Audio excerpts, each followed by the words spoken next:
ఇన్నేళ్ల పాటు అంటే రాజకీయాల్లో అలుపెరగని శ్రామికుడిలాగా నిత్య యవ్వన కుర్రోడ్లాగా తిరుగుతున్నారు. అలాంటి వ్యక్తిని కూడా ముసలోడు ముసలోడు అని మాట్లాడే వాళ్ళకి ఏం చెప్తారు? ఆయన చెప్పడానికే ఉంది. ఆయన మామూలుగా ఎప్పుడు కూడా దేశానికి మంచిగా చేశాడు. ఎప్పుడు చెడ్డ ఏం చేయలేదు. అదే కొంతమంది మూర్ఖులేదో రకరకాలుగా చెప్పుకుంటారు కానీ ఆయన ఎప్పుడు కూడా మన రాష్ట్రానికి ఎప్పుడు కూడా మంచిగా చేశాడు. మన రాష్ట్రానికి తెలంగాణ గది రెండింటికి మంచిగా చేశాడు ఆయన.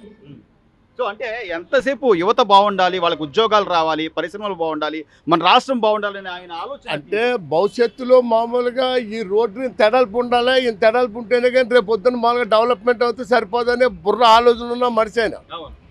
ఎప్పుడు కూడా భవిష్యత్తులో ఇవాళ చిన్నీళ్ళు కట్టుకున్నాం, ఆ చిన్నీళ్ళు మామూలుగా రేపు పొద్దున సరిపోతాం. ఆ కట్టుకునే పెద్దలు ఇప్పుడే కట్టుకుంటారని ఆలోచన అయింది. ఇప్పుడు 33,000 ఎకరాలు ఎంతో తీసుకున్నారు. అంత భూమి ఎత్తుకు ఇంత భూమి ఎత్తుకు అన్న వాళ్ళు చాలా మంది ఉన్నారు. ఇప్పుడు అది కూడా సరిపోదు. ఎందుకంటే రాజధాని మళ్ళీ రేపు పొద్దున డెవలప్మెంట్ అవ్వాలంటే రేపు పొద్దున భూమి కొనలేంగా. ఉండి కొలితే డెవలప్మెంట్ అవుతుంది కదా. అది చేసిన ఇప్పుడు మళ్ళీ భూమి తీసుకున్నాడు. దాన్ని మళ్ళీ ఇప్పుడు తీసుకుని మళ్ళీ అక్కడ ఎయిర్పోర్ట్ అక్కడే పెట్టి మళ్ళీ టికెట్ కేటములు అక్కడే పెట్టి ఇవన్నీ అక్కడ పెడితే మళ్ళీ రేపు పొద్దున్న ఎవడన్నా పెద్ద పెద్ద వాళ్ళు ఇతర దేశాల నుంచి రావాలన్నా మన దేశానికి ఎయిర్పోర్ట్ డైరెక్ట్గా అక్కడే దిగుతాడు. దాని మీద మామూలుగా ఏంటంటే డెవలప్మెంట్ అవుతుందని చెప్పి ఆయనకున్న విధానం. ఇంత ముందు చూపుగా ఆలోచిస్తున్న వ్యక్తిని కూడా పదే పదే ముసలోడు ఏం చేయలేడు ముసలోడు అంటే అంటే ఈ వయసులో ఆయన చేసినట్టు ఇంకెవరైనా చేయగలరు? ఏమంటే ఆయన చేసినట్టు కాదు, మన చేయలేము. ఎదురోడు చుడితే ఏడుస్తాం. అది ఇక్కడే కాదు ఎక్కడ ఉన్నది. అది ఇప్పుడు నీ ఇంట్లో పెళ్లి చేసుకున్నానుకో బాగా చేసేలే అంట. ఎందుకు నేను చేయలేను, నిన్ను చూస్తే ఏడుతాను అంతే. ఎవరిదారు ప్రతి ఊరిదారు ఉన్నదే. అన్నదమ్ముల్లోనే పడేడుతలేదు ఇవాళ. మరి ఇప్పుడు ఆడటాన్ని మామూలుగా అనకపోతే ఏమంటారు, ఏదో అనాలి కదా. 74 నుండి 75లో అడుగు పెడతాడు సార్ చంద్రబాబు నాయుడు గారు. మీరు శుభాకాంక్షలు. శుభాకాంక్షలు మామూలుగా కొద్ది రోజుల పాటు ఇంకా కొన్ని సంవత్సరాలు అలా మామూలుగా ఉండి ఇంకా రాష్ట్రాన్ని బాగు చేసిందాక ఆయన ఉండాలనే నేను కోరుకుంటున్నాను. సో ముఖ్యమంత్రిగా ఆయన ఈ 10 నెలల్లో ఆయన పరిపాలన తీరు చూస్తున్నారు. రోడ్లని కానీ లేకపోతే పరిశ్రమలు తేవాలని కానీ ఉద్యోగ అవకాశాలు కల్పించాలని కానీ పెద్దవాళ్ళ పెన్షన్లు లేకపోతే వికలాంగుల పెన్షన్లు ఎట్లా ఉంది బాబాయ్ ఆలోచన? ఆయన నెంబర్ 1గా ఉంది. ప్రతి నెల పట్టుసారి రాగానే ఇంటింటికి వచ్చి పెన్షన్లు ఇస్తున్నారు. రేషన్ బియ్యం ఇంటింటికి వచ్చి ఇస్తున్నారు. అది వరకు గోతుల్లో పడి బస్సులు పడి బళ్ళు పడి నానా బాధలు పడ్డారు. ఇవాళ రోడ్లు ఒకటో నెంబర్గా రోడ్లు వేశారు. పరిపాలన నెంబర్ 1. ఇలాంటి పుట్టినరోజులు ఇంకా 4 చేసుకోవాలి. ఇంకోసారి ముఖ్యమంత్రి అవ్వాలి. అయితే రాష్ట్రం బాగుపడుద్ది.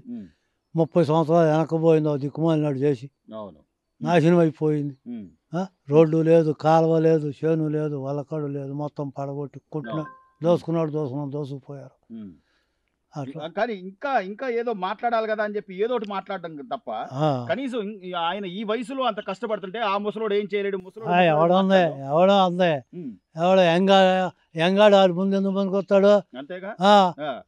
అదో 2047కి వెళ్ళి అప్పుడు జరగబోయేది ఇవాళకి టైటిలే చెప్తా ఉంటే ప్రెసిడెంట్ పవర్ పాయింట్ ప్రెసిడెంట్ చెప్తా ఉంటే ఎవడో తెలుసు అంటే జగన్మోహన్ రెడ్డి గారు అట్లా పవర్ పాయింట్ ప్రెసిడెంట్ ఆడికేం తెలుసు, అసలు అతనికేం తెలుసు చెప్పడానికి? అదండి ఏ కాలేజీకి వెళ్ళాడని ఏం చదివాడని చెప్తాడు. మరి ఇంకా నేనే వస్తా ఇంకా 4 ఏళ్ళు కళ్ళు మూసుకోండి సరే అట్టే చెప్తారు. ఓడిపోయిన వాళ్ళు ఏం చెప్తారు?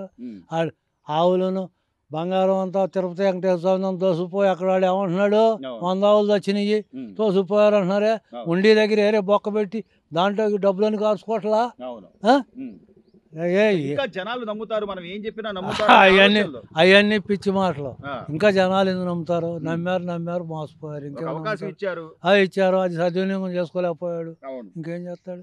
అది. సో చంద్రబాబు నాయుడు గారు ఇప్పుడు ఈ రాష్ట్ర ముఖ్యమంత్రిగా ఆయన పరిపాలనా తీరు కానివ్వండి, కేంద్రం దగ్గర మనకి నిధులు తీసుకొచ్చే అంశం కానివ్వండి, లేదా అమరావతి రాజధానిని మళ్ళీ ఈ రోజు పరుగులు పెట్టిస్తున్నారంటే అట్లాంటి వ్యక్తి ఉండాలంటారా సార్? మరి ఉండాలనేగా ప్రధానమంత్రిని కలుపుకుంది. బీజేపీలో కూటమికి ఏర్పాటు చేసుకుంది. నిధులు తెచ్చుకుందామనే వెళ్ళింది. అతనితో ప్రేమతో కాదు వెళ్ళింది.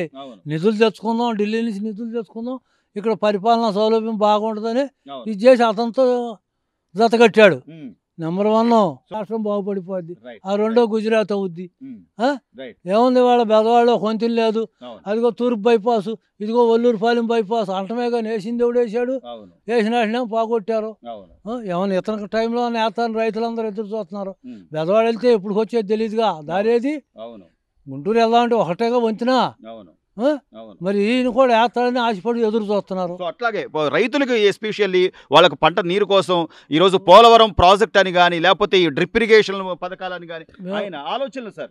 ఆలోచన ఉంది. పోలవరం పట్టిసీమ పెట్టాడు, నీళ్లు వచ్చినాయి. ఉమ్. ఆ పట్టిసీమ లేకపోతే పోయిన 2 సంవత్సరాలు నీళ్లు ఎక్కడయ్యి? అవును. అది మంచి పని చేశాడు. ఉమ్.